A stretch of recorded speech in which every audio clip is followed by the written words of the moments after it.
Olá, eu sou Camila Inácio e esse é o Pod Plurais, um podcast da consultoria Mentes Plurais. Eu gosto de falar que o Pod Plurais é um catalisador de temas e mentes plurais que merecem ser elevados a outros patamares. Bom, já vou falar o que a gente veio falar aqui hoje, qual é o tema que a gente vai tratar. 75% das executivas no Brasil já disseram terem se questionado de alguma forma se são boas ou não dentro das atividades que estão exercendo. Isso a gente falando só das executivas. Se a gente trouxer esse filtro para todas as pessoas, acho que homens e mulheres, a gente vai discutir isso um pouco hoje, a gente chega num 100% de pessoas que já se questionaram sobre suas competências, sobre suas habilidades e sobre se mereciam ocupar o lugar que ocupam. A gente está falando da síndrome da impostora. Bom, hoje essa mesa vai ficar pequena, porque esse assunto vai render, eu tenho certeza absoluta. Antes de eu abrir aqui para as minhas convidadas, eu vou, como sempre, fazer a minha autodescrição. Eu tô, mais uma vez, com meu cabelo Black Power solto, bem volumoso hoje, é um cabelo Black Power loiro. Tô sentada aqui em frente ao microfone, bem característico de podcast, eu sou uma mulher negra, eu tô com os meus óculos de armação dourada, bem grandes, que eu sempre uso, meu batom característico de todos os programas, bem vermelho, usando uma camisa verde bem comprida e um vestido preto. Acho que agora que estamos todos alinhados, todo mundo na mesma página sobre o tema que a gente vai tratar, sobre como estamos aqui, vou abrir aqui para as minhas convidadas maravilhosas, Clara e Ana. Gente, olá! Não posso esperar para começar essa discussão. Vou pedir para vocês também se apresentarem, trazerem quem são vocês dentro e fora do LinkedIn e se descreverem para a nossa audiência, por favor. Clara, podemos? Podemos. Eu sou a Clara Verbuck, sou escritora. Dentro e fora do LinkedIn, sou escritora. Escrever é minha vida. É algo que eu sou escritora, né? Não é só uma profissão para mim, é uma constante, eu vivo isso, eu vivo nessa observação e eu dou aula de escrita também e eu comecei dando aula só para mulheres. Por quê? Porque as mulheres mandam menos originais de livros para as editoras, por isso são menos publicadas. Agora isso mudou um pouco, já faz 9 anos que eu comecei a dar esse curso. Então, aí a gente já vê uma síndrome da impostora atacando, né? Que a gente acha que a nossa história, que as nossas histórias, sejam elas histórias verídicas ou não são tão importantes quanto as histórias publicadas. Quem vai querer nos ouvir, não é? Pois é. Bom, eu sou uma mulher branca, com cabelo loiro bem claro, com as unhas rosas bem compridas, toda tatuada, eu tô com um top preto e com batom vermelho. Boa, Ana. Olá. Ana, cadeira cativa aqui no podcast já, gente. Eu sou Ana Ferraz, dentro do LinkedIn, também conhecida como terapeuta, especialista em análise corporal e comportamental. Eu sou uma mulher negra, uso óculos meio rosinha, meio douradinho. Estou vestida com um colar laranja e estou com 2 blusas sobrepostas, uma jeans e uma rosa. Bom, dentro e fora do LinkedIn, eu atuo como terapeuta, mas também atuo dentro do corporativo também, como administrativo, numa instituição de cultura. E estamos aqui para conversar e falar um pouco sobre essa síndrome da impostora. Então bora, porque todas nós tenho certeza que a gente já passou por algum momento de questionamento, né? Inclusive, que nos colocou bastante em dúvida. Quando perguntei qual era o tema do podcast e a Jéssica falou... É Jéssica? Jennifer, desculpa, Jennifer. Falou qual era o tema e eu perguntei, mas... Por que eu? Por quê? Eu vou te responder. Sabe por quê? Porque eu comecei a acompanhar o seu perfil e eu falei, gente, que mulher, que mulherão, que põe o corpão pra jogo, põe a palavra pra jogo. Eu achei que, assim, o seu perfil mostra pra gente um perfil de uma mulher que, assim, não tem impostora. Juro, foi a maneira que eu te vi. Bom, ficou óbvio que a gente não se conhecia antes, né? Mas é isso, foi a maneira que eu te vi. Uma mulher sem impostora. Porque é uma mulher que põe o corpão para jogo, que põe a fala, que estimula outras mulheres a escreverem, contarem suas histórias, Falei, gente, eu preciso conhecer essa mulher. Eu quero muito ouvir o que ela tem a dizer sobre como não ter uma impostora. Não, todo mundo tem uma impostorinha. Todo mundo tem. A gente sendo mulher, não só mulher, eu acho que pessoas racializadas, pessoas que não são os homens brancos cisgênero que estão no poder, todo mundo vai ter uma dúvida ali, né, dentro da sua área, dentro da sua vida ali, se merece ocupar aquele lugar. Aquele lugar, exatamente. Então, é essa construção. Eu acho mesmo que cá entre nós, todo mundo pode ter a síndrome do impostor. Eu acho que não é um benefício só de mulheres. Eu acho que, sim, nós somos muito mais aviltadas com isso. Claro que dentro das nossas interseccionalidades piora esse cenário, a gente vai falar sobre isso também. Mas eu queria ouvir da Ana. O que você vê, Ana? A gente já conversou sobre isso antes, eu sei que você tem uma construção super interessante, super característica, individual, assim, sobre a síndrome da impostora. Queria que você trouxesse na mesa para abrilhantar aqui a nossa discussão. Bom, primeiro eu acho que é importante a gente entender, né, o que é a síndrome da impostora, né? Primeiro que não tem nenhum CID, a gente fala assim, mas existem várias outras nomenclaturas. Tem síndrome da boazinha, síndrome da salvadora, síndrome do Peter Pan, tem várias síndromes, são nomenclaturas de comportamentos, de padrões de comportamento. Então é importante a gente ter esse entendimento mais geral, né? Então, a síndrome da impostora, ela é um padrão de comportamento onde a pessoa, ela faz uma autopercepção dela sobre as competências dela. Então, ela começa a perceber que tudo que ela faz, ela se autoquestiona, porque ela tem uma autopercepção disfuncional, uma autopercepção negativa de tudo que ela faz. E isso acaba trazendo para ela essa sensação de que tudo que ela está fazendo, tudo que ela consegue fazer é por sorte, nunca é por mérito dela. Está sempre relacionado às outras pessoas, à sorte, tem sempre um externo agindo e que não necessariamente foi ela que agiu. E ela tá sempre naquela sensação, a pessoa, né, a pessoa, tá sempre com aquela sensação de que alguém vai descobri-la, por isso que é o nome do impostor, que alguém vai descobrir que ela é uma impostora, que aquilo que ela fez, que ela é uma fraude. Então, isso causa uma sensação de medo e de autossabotagem para não ser descoberta. Então, fica o cachorro correndo atrás do próprio rabo, sabe? Porque a pessoa fica sempre achando que ela vai ser descoberta a qualquer momento, e aí isso vai trazendo emoções e sensações aonde ela não se sente merecedora daquele lugar que ela está. Então, como que isso surge, né? Então, a síndrome da impostora, ela pode acontecer dentro da primeira infância, ou seja, dentro do ambiente onde a criança está vivendo, e aí, a partir desse lugar, ela começa a ter muitas cobranças sobre o que ela está apresentando, sobre o que ela está fazendo, e depois na segunda infância, que é a fase social. Então, dentro da fase social, algumas situações são reforçadas. Então, algumas imposições que foram dadas na infância são reforçadas na vida social. Então, se a gente faz o recorte social, o recorte de racismo estrutural, por exemplo, a gente cai... A pessoa ela não se enxerga dentro daquele lugar, então ela não se enxerga pertencente àquele lugar.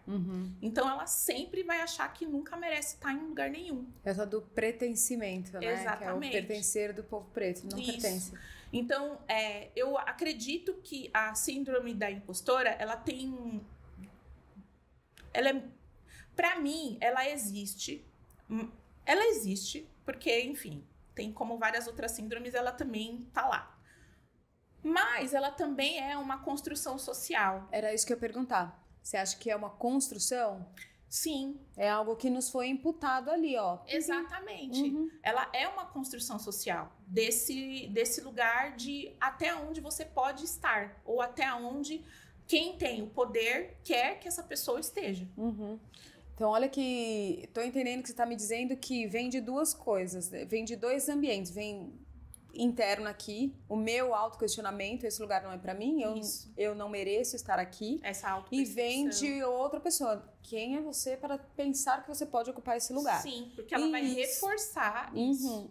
E aí, como a gente faz, então, para sair de casa, né? Para entrar numa sala de reunião e abrir a boca e expor o nosso pensamento, ou para estar de bem com a gente mesma e falar, não, eu mereço estar aqui e vou ocupar os lugares que eu acho que eu tenho que ocupar. Então, esse acho que é o pulo do gato. Tô certa? Sim. Como foi esse movimento pra você? Primeiro, de novo, né? Pra mim, você não tem impostor. Porque você é tão... Quando eu vi o seu perfil falando tão fortemente, mulheres escrevam. Você tantos anos estimulando as mulheres a falarem. Eu sou uma pessoa que, assim, várias vezes eu pensei, acho que eu vou escrever um livro. Vem pra minha oficina. Já passei por tanto, já vou escrever um livro. Mas quem vai querer ler minha história? E ver uma pessoa que puxa, uma outra mulher que puxa isso e que acredita... Eu acho que, assim, você não só acredita nas mulheres que você estimula, mas você também acredita muito nisso que você faz. Acho que foi a minha curiosidade de te chamar. Como você vê essa construção da tal da impostora? Cara, eu assim, a minha impostora realmente não é muito grande. Exatamente. Mas porque eu cresci num ambiente de reforço positivo muito forte. Eu sou filha de artista, meu pai é músico, minha mãe é fotógrafa e iluminadora.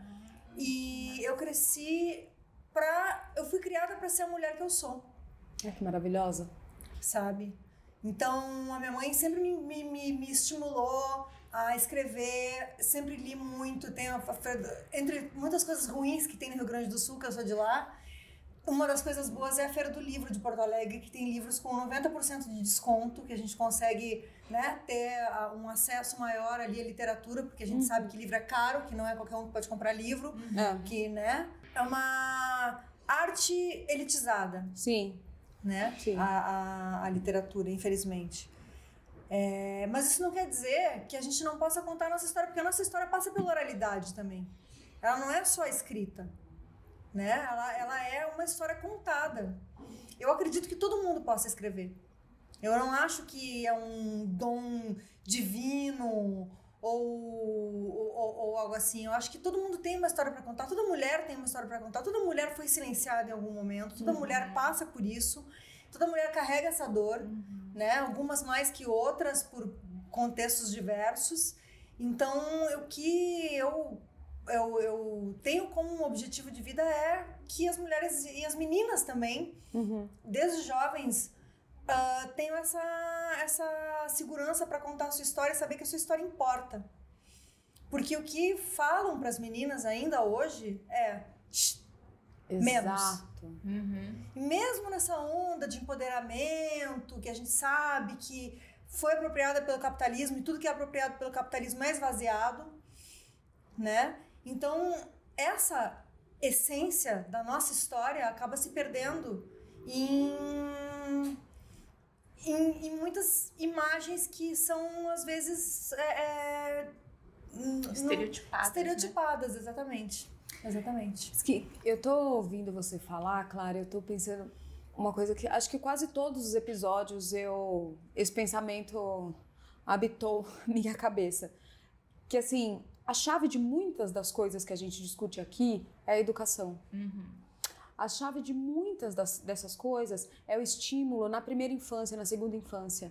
Então, vem desde lá de trás. Sim. Né? Se você está criando duas pessoas e uma está sempre silenciada, você está sempre errada, você está sempre inadequada, o que você faz não é legal, o que você fala não é inteligente, você não é socialmente agradável, esse tipo de coisa. E não só quando a gente é criança, quando a gente cresce também, mulheres passam por isso durante uma boa fase da vida. Enquanto você tem outra criança que tem essa atitude positiva, você é bonita, você é importante, você é especial, você é inteligente, Você faz a diferença. Você tem voz. Você tem voz. Né? Queremos ouvir a sua voz. Quantas vezes a gente não faz... Criança não tem querer. Né? Tem. E aí, olha só, a criança com querer se torna, um adulto que sabe o seu lugar, ocupa o seu lugar com maestria, com propriedade, e ainda puxa outras. Acho que essa é a grande... o grande círculo positivo ali, da gente ter esses espaços para ter essa discussão. Sim. Acho que o grande intuito é que alguém ouça e fala, putz, não é que é verdade? Vou falar assim com os meus filhos, ou com os meus sobrinhos, sei lá, enteados, netos, o que for, né? Sim, sim. Acho que trazer essa percepção de como a gente pode minimizar, né? Exato.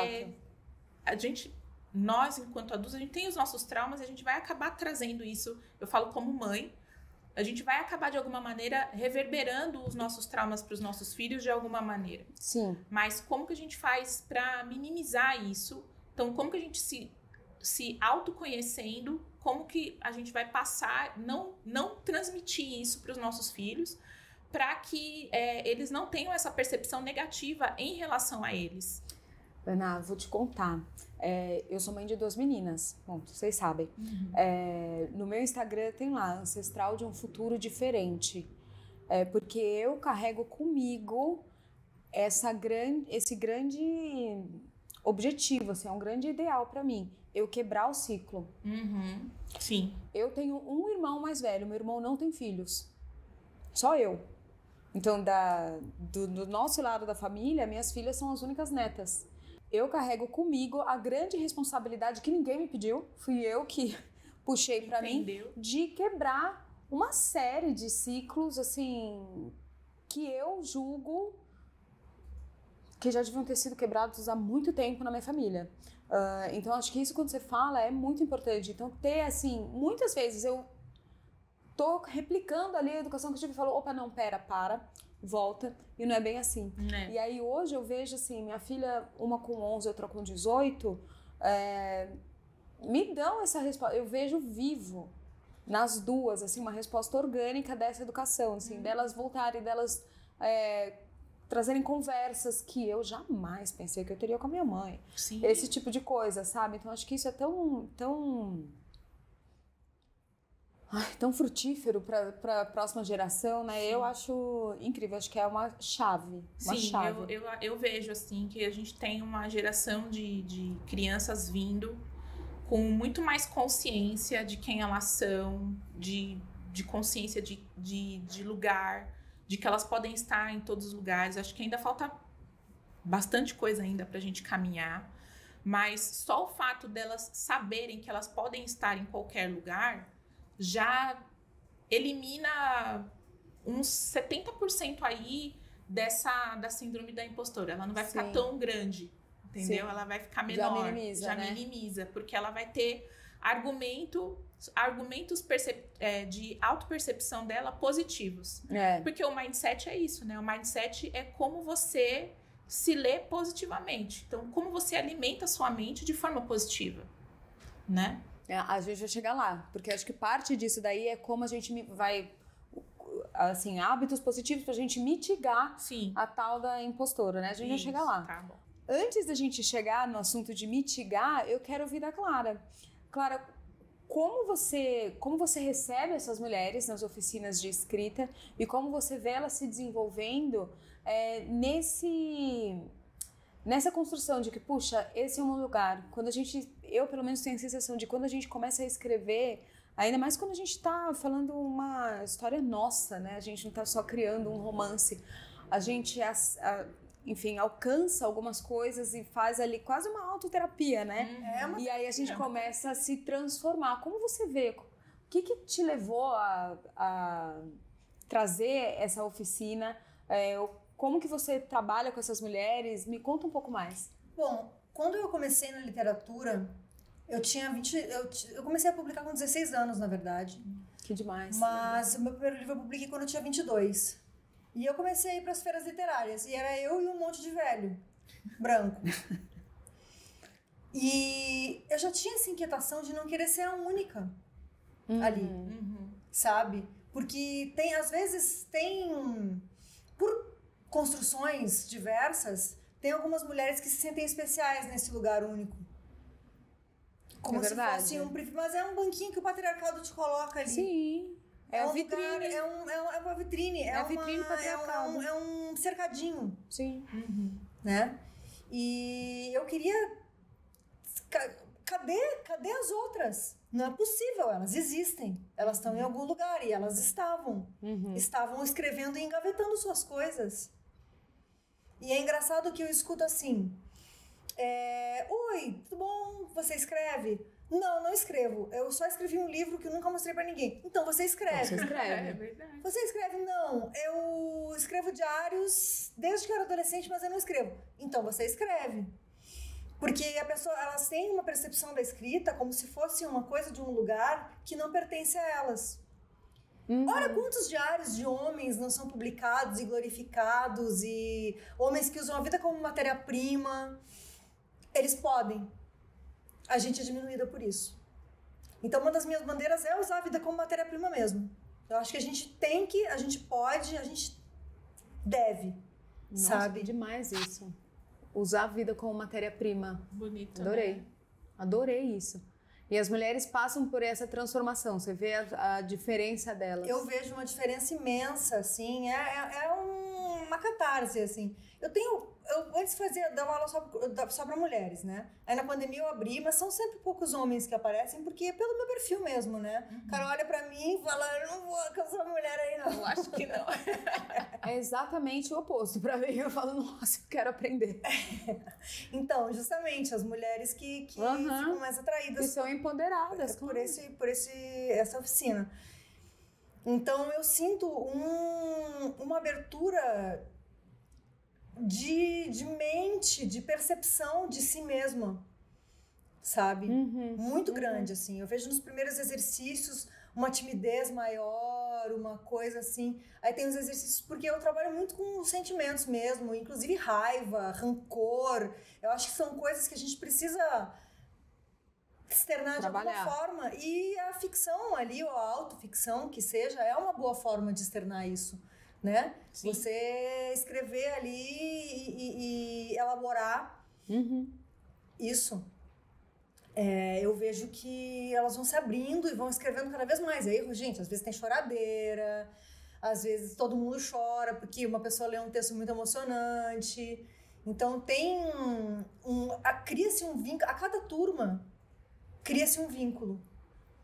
É muito louco, assim. Que legal. E é Fiquei muito curiosa. louco vem conhecer, venham conhecer. Vamos. Eu acho que a escrita, ela é muito poderosa, né? Nos meus atendimentos, eu costumo dar esse exercício para as mulheres que eu atendo, de escrever. Porque a escrita, assim como a palavra, ela tem o poder de dar claridade para as coisas que você fala. Porque muitas vezes a gente tá com a cabeça muito atribulada, com várias ideias, com muitas coisas na cabeça, e você acaba se perdendo no meio desse caos, né? Desse lugar caótico que tá a tua cabeça naquele momento. Então, você ter aquele espaço onde você vai escrever o que você as suas atividades, ou colocar no papel, é uma forma, primeiro, de externar aquilo, ou seja, de tirar da cabeça e colocar e materializar, porque você está escrevendo, então não deixa de ser uma forma de materializar aquilo que você está escrevendo e de deixar as coisas mais claras para que você mesmo consiga entender o que está acontecendo na sua cabeça, o que está acontecendo com você. Organizar, né? De organizar, toda aquela bagunça. Exato. Interna. E aí, quando você faz esse processo, você acaba percebendo, fala, nossa, eu faço tudo isso, por exemplo. Lista todas as atividades que você faz durante o dia. Aí você mesmo se espanta com a quantidade de coisas que você faz. Porque tá só na cabeça. A hora que você materializa, você fala... Você sabe que isso acontece muito comigo? Assim, ó, passei um dia inteiro, respondi para um monte de clientes, engajei escrevi um artigo, respondi os e-mails, não deixei nenhum passar, nenhuma tartaruga escapou, completei uma ideia de um projeto novo, escrevi um roteiro pro pod e recebi 2 confirmações de uma mesa nova que eu tava esperando faz tempo. Nossa, somatório é um dia de sucessos, né? Mas na hora que eu vou dormir, eu falo, putz, ficou uma coisa, não sei o que, nossa senhora, pronto. Não, mas também o que eu penso, o que eu tô pensando. Bom, também não é, todo mundo sabe já, né? Sair do corporativismo para empreender e a síndrome da impostora veio comigo assim forte. De eu falar, quem sou eu na fila do pão para ter a ousadia de empreender e chegar nas empresas e falar, oi, tudo bem? Então, essa aqui é a minha empresa, ó. Imagina, menina, quem vai te contratar? Eu não quero saber. Isso, assim, isso pra mim, durante muito tempo, me minou. Então, eu durante muito tempo, eu punha ali hoje em dia se fala skin, né? Punha uma skin de coragem e ia lá, mas no fundo eu tava me remoendo. Eu demorei um tempo pra falar, não, é meu papel, é minha empresa, é meu pod e é a minha fala, é o meu lugar. E eu tô aqui, eu pertenço e quem dá as cartas nesse jogo aqui sou eu. Exato. Quem dá as cartas no meu dia, na minha vida, na minha construção, sou eu. E tá bom assim. Foi um tempo. Sim, demora. Mas antes da gente falar sobre isso, eu vou fazer uma pausa aqui, porque deu uma aquecida aqui pra mim, pra eu falar sobre a minha impostora. Então eu vou fazer uma pausa breve, que vocês já sabem, né, gente? Momento pedaçudo.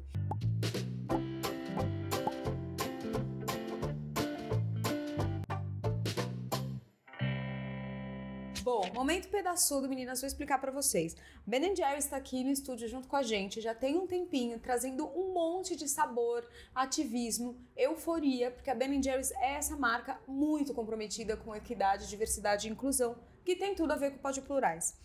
O momento pedaçudo é um momento que, assim, eu vou dar licença pra vocês, o microfone, a câmera é de vocês, enquanto vocês dão um recado cheio de ativismo.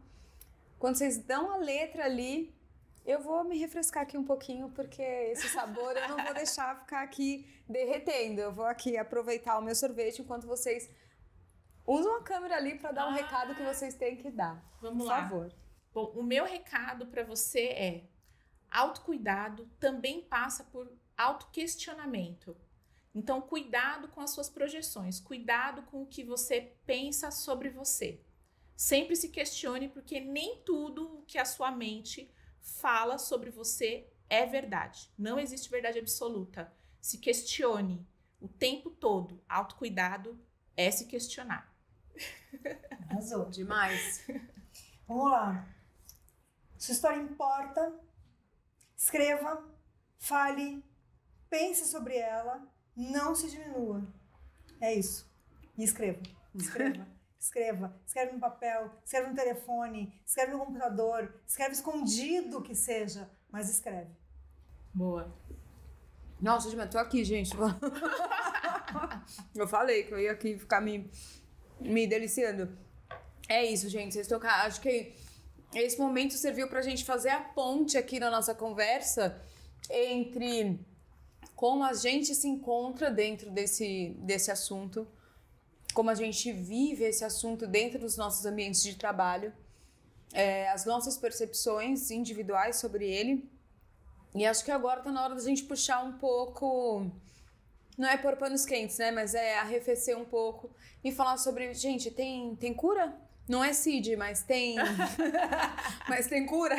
Tem tratamento? Eu ouço muitas mulheres falando, imagina, gente... Se eu tô com a impostora, eu pego ela, vou junto. Ponho na bolsa e vambora. Falar é fácil, né? Falar é fácil. Eu vou contar, assim, acho que podcast é muita vivência, né? Acho que quem acompanha, quem maratona aqui o Pod Plurais sabe metade da minha vida. Então, vou contar. Quando eu comecei a fazer o pod, eu não conseguia assistir. Eu só ouvia no Spotify. Nossa. Porque eu assistindo, eu falava, gente, olha... tô com uma olheira horrível, meu cabelo não tá bom, minha roupa não tá bacana, a minha voz não sei o que lá, o meu óculos, bibibi, a minha orelha, nananã, tudo, a minha unha, bibibi, o jeito que eu sentei, nananã, tudo. Eu começava a colocar defeito em tudo. Sim. O restante tava tudo perfeito. Mas eu... Ai, nossa, tá ótimo. Só precisava tirar essa pessoa. Exato. Você tira a host, tá tudo bem. Tira a host e o pod tá excelente. Isso pra mim, assim, eu demorei alguns episódios. E de novo, né? Tá vendo como é esse processo? Quando eu comecei a empreender... Foi isso. Quando eu comecei a fazer o pod, mas eu acho também. que estar em lugares novos e empreender e fazer novos projetos passa por isso também, né? Da gente se acostumar a ocupar aquele lugar. Sim. Eu também não gosto de ver nas minhas entrevistas, eu não gosto de... Eu não fico me ouvindo. Às vezes fico repensando, devia ter falado de outra forma, devia ter sido mais clara, devia ter... elaborado mais aquilo e tal. Então, é normal a gente, quando tá experimentando lugares novos, né? Se questionar. Se questionar, exatamente. E às vezes é bom. Claro que não é bom você ficar colocando defeito, mas se questionar é legal, porque faz parte da nossa evolução se questionar também. Sim. E você? Eu acho que é um processo de maturidade mesmo, né? A gente passa por vários processos de maturidade. E em momentos diferentes da vida, né? Então, quando você faz esse processo no começo foi difícil, claro, era uma coisa que você não sabia e que você se engajou a fazer e que agora você tá mais tranquila, você já entendeu o processo, o que tem que fazer, o que não tem que fazer. Então, tudo na vida passa por processos de entendimento, de maturidade, de crescimento. Então, eu falo muito isso, né? Eu acho que o poder da narrativa vai ser sempre seu. Então, não tem como... E aí, essa é a grande sacada dos processos terapêuticos, né? De você saber que você pode reconstruir a sua narrativa quantas vezes você puder, quantas vezes você precisar. E quantas vezes as pessoas quiserem também, exatamente, né, gente? Quantas vezes você precisar, porque nós somos várias, entende? Não existe só a Camila que tá aqui que é podcaster. Não sei nem se é essa palavra que fala. É podcaster. Mas também é a empreendedora, a que é mãe, a que é esposa, a que é amiga, a que é funcionária, a que agora é colaboradora, aqui, hora que é iluminadora, que, entendeu?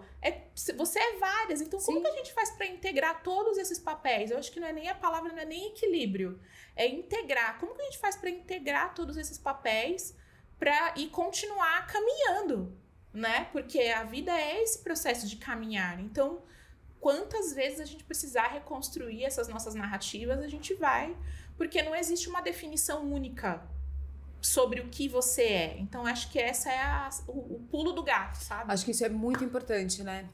A gente abraçar, acolher. Acho que é esse o pensamento, né? Quando a gente fala, tá bom, como eu vou mitigar? Acho que a primeira coisa, mitigar a síndrome impostora, como eu vou parar de me questionar e ficar satisfeita com aquilo que eu produzi, aquilo que eu atingi, aquilo que eu fiz, aquilo que eu falei, sem ter aquela sensação de que, assim, às vezes é muito comum isso, né? A gente tá numa conversa, depois de amanhã a gente fala, putz, eu devia ter dito. Uma expressão em francês que eu não vou saber falar porque eu não sei falar francês, mas é o espírito da escada. Não sei falar em francês, mas é isso, é o espírito da escada. É o que ficou lá atrás, você já subiu. E o que ficou lá atrás e que você fica, putz, eu podia ter falado, devia ter feito. Podia ter sabe? Nossa, eu já me peguei muito com isso. Eu acho que um dos exercícios mais bacanas, pelo menos o que, não sei se é o mais bacana, mas um que funciona muito bem, pra mim, quando eu tô liderando algumas ações desse assunto, é, gente, acolher-se, né? Sim. É você olhar e falar assim, não, tá tudo bem. Tá tudo bem. Agora, você listou um monte de funções minhas. Todas nós temos muitas dessas funções. Existem funções que eu não tenho, que um monte de gente tem também. E não dá pra gabaritar em tudo, né? Tá tudo bem. Tá tudo bem. Eu acho que isso é uma coisa que a gente precisa aprender. A gente tem que aprender a ser mais generosa com a gente mesma. A gente consegue ser generosa com as outras pessoas, mas conosco né? Com a gente mesmo, às vezes a gente é mais carrasca. Assim, Muito. Né? De, não tô dando Autochibatada, conta, né? não tô dando conta, A não gente tô fica dando se conta. autoflagelando. Exatamente. Exato. Gente. O que mais a gente pode deixar de dica pra mitigar Olha, a síndrome da impostora? Primeiro é esse lugar de entender essa autogenerosidade. Então, tirar o que eu falo muito sobre autocuidado, né? E que fala muito sobre o que a Clara disse, desse processo de mercantilização das coisas, assim, do capitalismo, né? Então, o autocuidado hoje está muito dentro de um lugar de que se você passar uma skincare, tipo, fazer uma skincare, um creme caro, usar um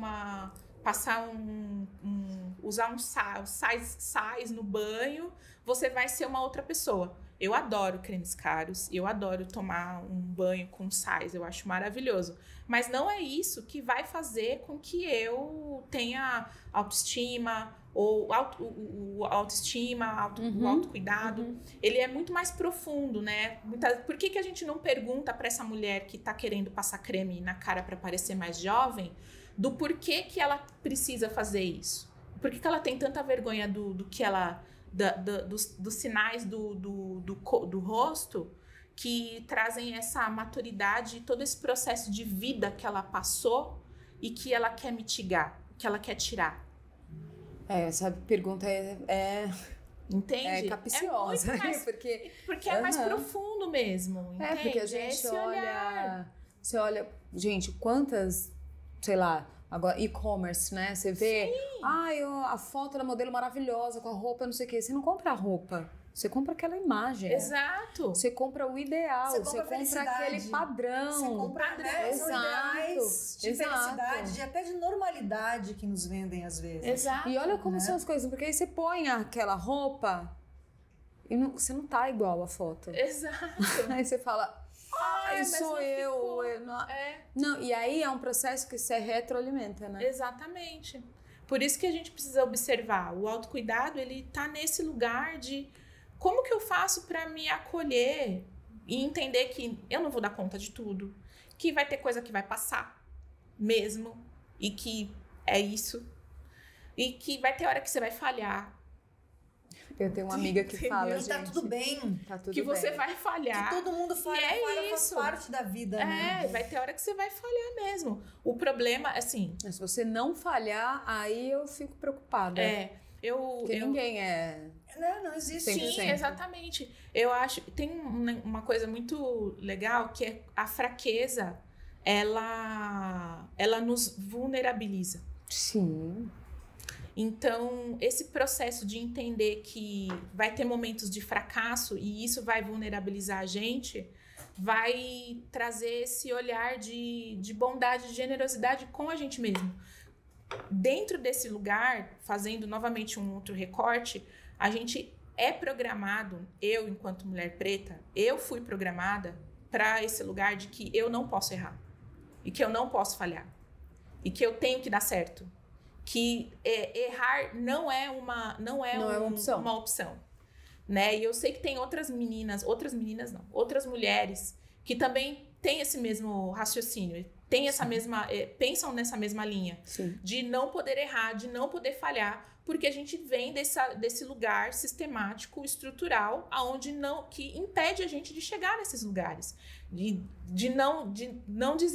dizer que a gente não pertence a esses lugares. E aí a gente chega querendo meter o pé na porta, só que a porta tá trancada e a gente se machuca, e às vezes se machuca muito. Então, como que a gente faz para poder passar por esses processos de uma maneira mais leve e sabendo que vai ter horas que como que a gente faz para lidar? Porque tem coisa que a gente não controla. Entende? Tem muitas coisas que a gente não controla. É um caminho muito árduo. Como que a gente faz para lidar com isso de uma maneira que a gente se sinta mais humanizada? Por mais que você esteja ok consigo mesma, por mais que você esteja ciente de toda a sua potência, acolhendo as suas vulnerabilidades, os seus questionamentos, e falando, bom, tá tudo de certa forma, equilibrado, tô mais ou menos dentro do lugar ali, Sim. tô me sentindo fortalecida, eu vou. Sim. Só que a questão não é você. Sim, A exato. questão é a estrutura. Exato. E aí é uma força, assim, é um uma difícil que não sobreforça. dá pra gente facilitar, né? Exatamente. É um negócio que não é uma barreira. Uma barreira pode ser transponível, né? Sim. É um bloqueio que Sim. assim, não dá pra passar. E aí, como você faz pra se perceber nos casos das corporações, né? Às vezes a gente fica... Eu já vi muitas mulheres que ficam, tipo, sei lá, 15 anos trabalhando na mesma empresa e passando por situações, assim, escalafobéticas, né? Não sei nem se essa palavra é correta. Há anos eu não escuto essa palavra. Maravilhosa a palavra. Passando por situações assim... Ela vai escrever essa palavra. Já anotei. Passando por situações, assim, extremamente violentas, mas ainda tá lá, porque persiste. Isso é muito violento com você mesmo. Sim, bom. A gente pode fazer mais um programa sobre isso, sobre o lugar que nós fomos criadas para ocupar. Exato. As verdades absolutas que a gente aprendeu ao longo de toda a jornada. E a coisa de aprender a aguentar também. Isso. A gente não tem que aguentar. Exato. Não tem que aguentar. Se tá fazendo mal, se tá te ferindo, se tá te adoecendo, não tem que aguentar. Pensando nessa questão mais corporativa, assim, porque um dia vai vir uma promoção, porque eu tenho que ser forte, Isso gente, faz parte. às vezes não faz parte. Adoecimento parte. não deveria fazer parte de nada, Sim. né? Ô, Clara, eu tive um tempo atrás, vou contar porque fazem muitos anos, e nem que as pessoas fussem no meu LinkedIn, as pessoas Elas vão achar. Mas eu tive já um gestor alemão, e ele veio para o Brasil da China. Então ele saiu da Alemanha, passou alguns anos trabalhando na China e veio para cá. Só que quando ele chegou aqui, a didática dele era assim, gente, ele trabalhava na China. Né? Ele estava num choque cultural, era muito difícil entender o Brasil, a burocracia brasileira, os caminhos para fazer um negócio prosperar. E a didática dele com a equipe era assim: olha, se você não quiser, tem uma fila de gente querendo. E era uma ameaça, assim, frequente, diária. E a gente... Não. Bom, eu tinha meus boletos para pagar, tenho até hoje, mas eu tinha uma outra condição. Eu era mãe solo, de um bebê. Então, eu falava, não, então eu quero, eu fico.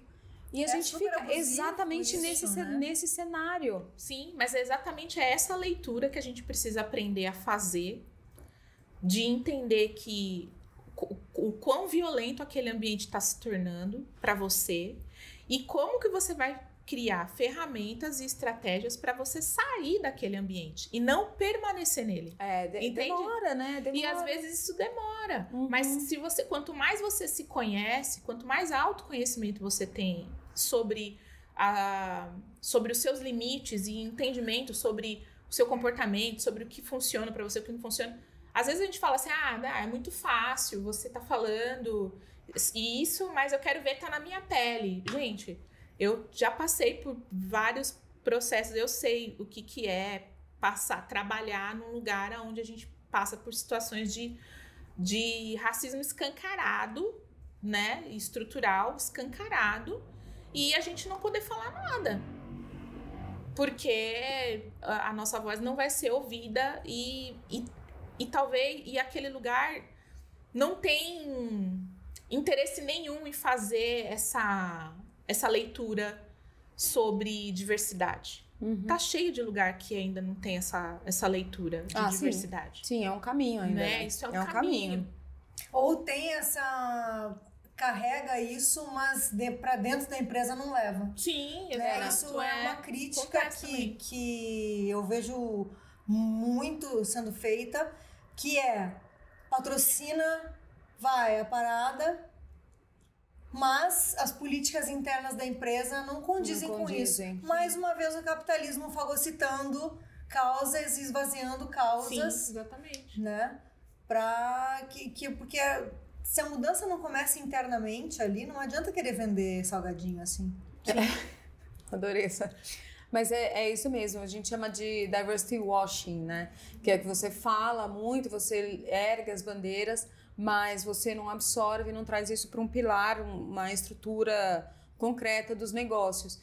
E assim, não vai adiantar trazer uma pessoa e falar, olha que legal, nós somos inclusivos, temos uma pessoa. E aí aquela pessoa pede para sair e as pessoas falam, mas eu tô com muito, tá vendo? Eles não gostam de trabalhar, eu tô com muita dificuldade de manter essas pessoas. Não é isso. Tem muita dificuldade de achar essas pessoas. Essa é a pior desculpa, né? Tá procurando onde? As pessoas que, assim, ainda que nessa situação, quando você traz uma pessoa e a pessoa não fica, porque a pessoa não tem pertencimento. Você já, né, você está num lugar onde você não se sente parte de um todo, você não quer ficar. Exato. Você vai embora, né? Você também, as pessoas falarem, eu não sei, eu não acho, não sei onde tem, porque, puxa, é só procurar. Não é? Gente, pergunta.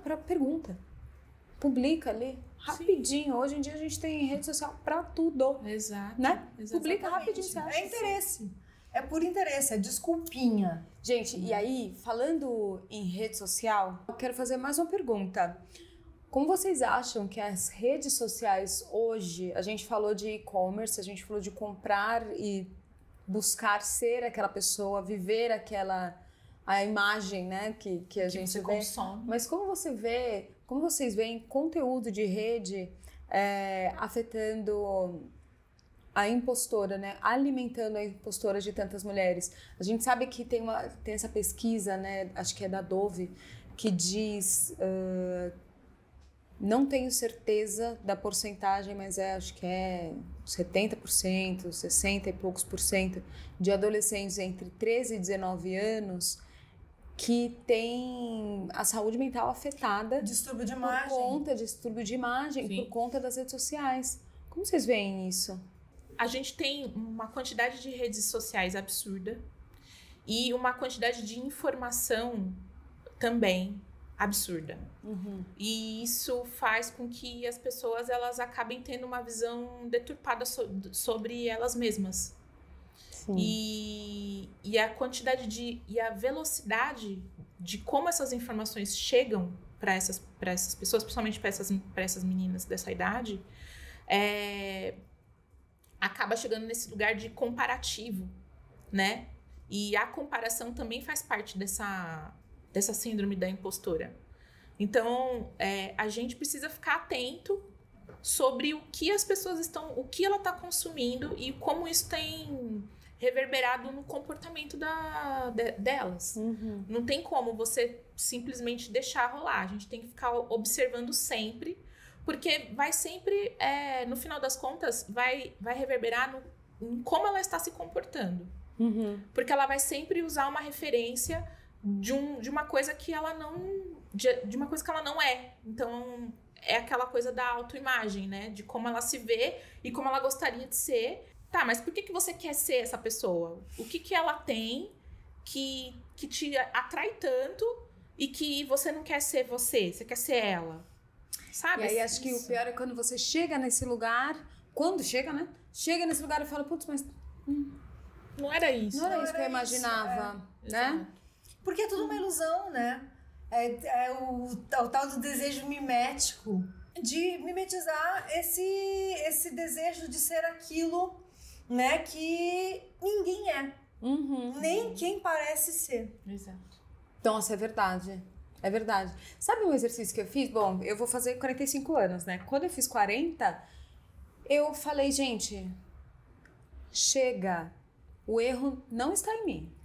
Eu não tenho nada de errado. Errado está o padrão. E errado também não está quem está dentro do padrão. Tem gente que nasce dentro do padrão. Mas o que é o padrão, a diferença, né? O que é o padrão? A diferença é o que você faz quando você nasce dentro do padrão. Mas isso é um outro episódio. Agora, quando a gente fala o padrão hegemônico, né? Então, enfim, aquilo que a gente sabe bem. tem que ser magra, tem que ter, sabe, a pele maravilhosa, viçosa. Sim. Não pode ter uma celulite, não pode ter uma estria. Tipo, sabe, a mulher... E esse padrão vai mudando, isso é que é o mais cruel. Exato! Né? Primeiro tem que ser magra, aí tem que ter peito, aí elas vão lá e botam peito. Aí o peito diminui. Aí Tira o peito. Tira o peito. Pega a bunda, põe, tira a costela, põe na bunda. Tira a costela, põe na bunda. Tira a costela e põe na bunda. É, porque faz aquela... Depois eu te explico. É muito louco, porque é pra ser e você inatingível. É pra Você tá nos sempre manter... devendo. É pra nos manter, mas é pra nos manter insatisfeitas. Esse padrão, o padrão vigente, seja ele qual for, ele é pra nos manter insatisfeitas, é pra nos manter sob controle. É uma forma de controle. Você tá isso que eu ia sempre falar. devendo. Sim. A gente tá sempre devendo. Quando eu fiz 40 anos, eu falei, eu não devo mais nada pra ninguém. Sabe, todas as fotos que a gente fala, nossa, essa mulherada maravilhosa, eu fiz as minhas fotos. Falei, agora eu tenho as minhas fotos. Fiz a minha revista. Falei, pronto. É sobre. É isso. É sobre. E aí eu não devo mais nada pra ninguém. Tipo, Sim, é. já gabaritei. É, sabe? e essa coisa do padrão, ela também tá muito ligada nessa necessidade de satisfação do masculino, né? Exatamente. Então, o padrão, ele tá sempre ligado não à sua estética, ao que é melhor para sua estética, mas o quanto que isso vai satisfazer o masculino. Então, Quanto será desejável, né? o quanto desejável você é para o masculino. Então, é um padrão Que é um distorcido. grande erro, né? Porque isso, gente, olha só, a gente tá trazendo um monte de outros elementos aqui na nossa Sim, conversa, sim. mas que são importantes. Porque quando a gente fala, não, esse padrão é para satisfazer o masculino, a gente elimina toda a 90%. nossa satisfação Exato. com aquilo que a gente olha no espelho. Eu não posso olhar no espelho e me sentir bonita, atraente, desejável, por que não? Sim. Então, porque se eu estou bonita, atraente, desejável, então é para satisfazer o masculino? Exato. E o meu querer? E o meu gostar? Sim. É Por isso que nulo? é uma construção social, Exato. cultural. Nem o que a gente... Recado dado. Muitas vezes as nossas escolhas, a gente acredita que são nossas, mas não necessariamente elas são nossas. Uhum. Muitas vezes elas são impostas pela cultura que a gente vive. Então, nem sempre a gente acha que escolhe as pessoas com quem a gente casa, com quem a gente quer se relacionar. Porque a gente tem eu escolho com quem eu quero me relacionar. Será mesmo? Ou é uma imposição... Você não vai se relacionar com qualquer pessoa. Você vai se relacionar com uma pessoa que tem a mesma classe social que a sua, que tem as mesmas... que se identifica com as mesmas coisas que você. Mas isso tá dentro do padrão cultural que você tá inserida. Uhum. Entende? Então, muitas vezes as nossas escolhas, elas também são pautadas na cultura que a gente está inserido, no ambiente que a gente está inserido. Então, voltando lá, né? Como que a gente faz para mitigar a síndrome da impostora? Autoquestionamento. Será que realmente... A hora que você se percebe que você não vai... Ai, será que é isso mesmo? Ai, será que eu tô entregando? Começa a se perguntar. Será que isso é realmente verdade? E isso aqui também, né? Conversar, Sim, trocar e saber que a gente não tá sozinho. Exato. Acolhimento. Sim. Saber que a gente troca, não tá rede de sozinha nessa apoio. dúvida, Rede de apoio. nessas questões, né? Sim. Porque quando a gente se fecha e fica não, será que sou só eu que tô errada, que tô me sentindo assim? Exato. Isso aí nos adoece também. Sim. Nossa, não Então, tem essa coisa rede mais de gostosa apoio- você dividir uma insegurança com uma pessoa, a pessoa falar, eu também. Você Nossa. fala, nossa, você também, então não é coisa... Exato. Nossa, então dá a mão, vamos isso. junto. E como que você Por isso fez? que as mulheres Me conversando conta. são tão perigosas. Seja perigosa. Porque É saem verdade. ideias. Exatamente, é ótimo. É isso. É perfeito. É essa Adorei, colocação gente. mesmo. Adorei. Gostaria de fazer mais episódios como esse. Ah, Já vou deixar aqui o É convite. só chamar. Boa. A Ana, se vier mais uma vez, eu pedir música. Todo mundo dançar aqui. Adorei isso. Adorei isso. Gente, eu vou caminhar pro final já, tristemente, porque eu gostaria de ficar muito mais. A gente Não, combinou o papo de falar caminha. sobre um assunto e já fomos para vários. Não tem como, é um assunto que puxa vários outros, que puxa vários, porque é aquilo, né? É uma base de um lugar que nos colocaram, uma estrutura que inventaram pra gente, que a gente tá ali dentro desse lugar querendo sair e tendo as percepções que, enfim, que nos fazem voltar e pensando em coletivo e em quem vem depois de nós, para que não repita o mesmo padrão. Sim. Ufa, acho que eu resumi. É isso. É isso, então. Bom, eu vou chamar o momento Luther King, que é o momento que a gente fala, puxa, eu tive um sonho, eu tenho quando eu penso nisso, no lugar que a mulher foi colocada dentro da nossa estrutura social, acho que o que eu sonho é que a gente possa nascer, crescer e escolher sem ser julgada. Sem ser aquele julgamento passivo-agressivo, sabe? É isso que você quer? Quero. Tá bom, né? Se é isso que você acha. Não, é isso que tá bom, vai mesmo, vai. Tá bom, eu tô aqui quando você voltar. Tipo, sabe? A gente poder ter um caminho de confiança, autoconfiança e fazer as nossas escolhas. Acho que é isso. Sim. Não deveria ser complicado, né? Pois é. Não devia ser um sonho, devia ser algo corriqueiro. Simples, né? Mas tudo começa com um sonho. Né? E vocês? Bom, o meu é ver mais mulheres registrando suas histórias, porque como disse mãe Stella de Oxóssi, que nos registra o tempo leva. Então, é isso, porque quando a gente registra a nossa história, a gente deixa a nossa marca para as próximas gerações também. E não só para as próximas gerações, para as outras mulheres que são nossas contemporâneas também, construírem suas próprias histórias. Então, meu sonho é esse registro e essa troca entre nós. Legal. Eu não sei se é um sonho, mas é uma coisa que eu aprendi essa semana em um curso que eu tô fazendo, que eu achei super interessante, que ela falou assim que jornada e caminhada não é a mesma coisa. Que jornada tá relacionado com o seu passado, com quem veio antes de você no presente e quem tá no futuro. Então a jornada ela tá atrelada a quem veio antes de você, que construiu e que vem você nesse presente que tá construindo e que você vai reverberar para os próximos que vão vir depois de você. Então isso é uma jornada. E a caminhada é esse processo do que você está construindo para a sua jornada. Então, o que você vai construir dentro dessa sua caminhada para que os que virão depois de você continuem dando andamento para isso? Então, qual é essa sua tecnologia que você trouxe dos seus ancestrais e que você reverbera aqui e que você potencializa para a sua caminhada, para a sua construção, para a sua caminhada, e o que você vai, a partir desse lugar de transformar, de potencializar o que veio de trás, para que os próximos potencializem para dar andamento. Então, essa árvore da ancestralidade que você planta e que você vai levando para as próximas jornadas. Então, que a gente saiba o que a gente está construindo nessa caminhada para a sua jornada. Nossa, isso é uma autoconsciência, né? Que a gente saiba o que a gente está construindo. Vou escrever um livro sobre isso. Boa. Olha só. Melhor atitude. Bora escrever esse livro aí. Achei o máximo, gente. Legal. Muito obrigada. Antes de eu agradecer vocês, eu vou agradecer a Ben & Jerry's mais uma vez, que, gente, o programa tá muito mais gostoso. As coisas e sabor. Pode me chamar de foi novo muito bom, foi uma delícia. Um sorvete. Eu vou pedir também para vocês deixarem as redes sociais. É o momento de vender, cada um vender o seu peixe aqui, porque esse ambiente também é para isso. E a gente encerra por aqui. Bom, no LinkedIn eu estou como Ana Paula Ferraz, terapeuta, analista corporal, comportamental. E no Instagram eu tô com @analistaDasPretas.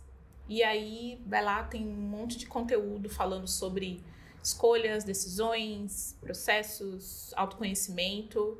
E também, quem quiser, depois me chama no direct pra gente conversar, fazer sessão, que eu vou adorar trocar. Bom, eu tô em quase todos os lugares como Averbuck, Averbuck. Eu tô no LinkedIn como Clara Verbuck, mas eu quase não mexo no LinkedIn, só tá lá pra ver se alguém me contrata, mas ninguém me contrata. Muito bom. Ninguém me chama, ninguém me visita. Vai chamar. Maravilhosa.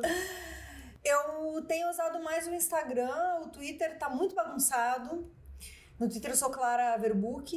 O Twitter tá muito bagunçado depois que foi comprado, virou X. Realmente virou terra de X. Terra de ninguém, é uma bagunça. Ninguém sabe o que é fake news, o que não é, porque os perfis verificados são comprados agora e já não são mais os perfis verificados da imprensa, então não se sabe mais nada do que tá acontecendo lá. Eu acho que tá um caos, então eu só posto meme. Mas no Instagram tem bastante do meu trabalho com o corpo também, que foi uma puta de uma conquista pra mim. Tratar o meu corpo com generosidade, porque eu já fui anoréxica, já fui bulímica na adolescência, já tive muito problema com o meu corpo, e quando eu comecei a fazer poli, eu comecei a me importar muito mais com o que o corpo faz do que como o corpo parece. E isso me desbloqueou em vários níveis. Nossa, vários níveis. Incrível. O polidense a gente vai fazer um programa só sobre polidense também. Nossa, legal, vamos. massa. Porque é uma revolução, é uma apropriação de uma coisa, de uma cultura que era voltada para o prazer masculino e que agora a mulherada se apropriou e é um monte de polidense feminista que ninguém para. Assim, é muito massa esse o que a gente tava falando agora há pouco, né? É sobre nós, não é sobre eles. Exatamente. Incrível, amei. Bom. Gente, temos um programa. Vou aproveitar para falar para vocês não esquecerem de seguir o canal, curtir o vídeo, salvar, compartilhar, deixar aqui os comentários. Se vocês têm alguma sugestão, a gente adora responder o que vocês deixam escrito. E é isso. Nos vemos na próxima semana com mais um tema imperdível, prometo. Obrigada, gente. Até a semana que vem. Meninas, muito obrigada. Obrigada. Foi um prazer. Até a próxima. Pode chamar que eu tô aqui. Eu também. Pode chamar que eu venho. Inclusive, pode chamar as duas juntas. Boa. Inclusive, a gente pode ter outro podcast, nós três. Eu adoro quando saem sementes assim das mesas. Vamos conversar sobre isso. Adorei. Legal. É isso. Temos.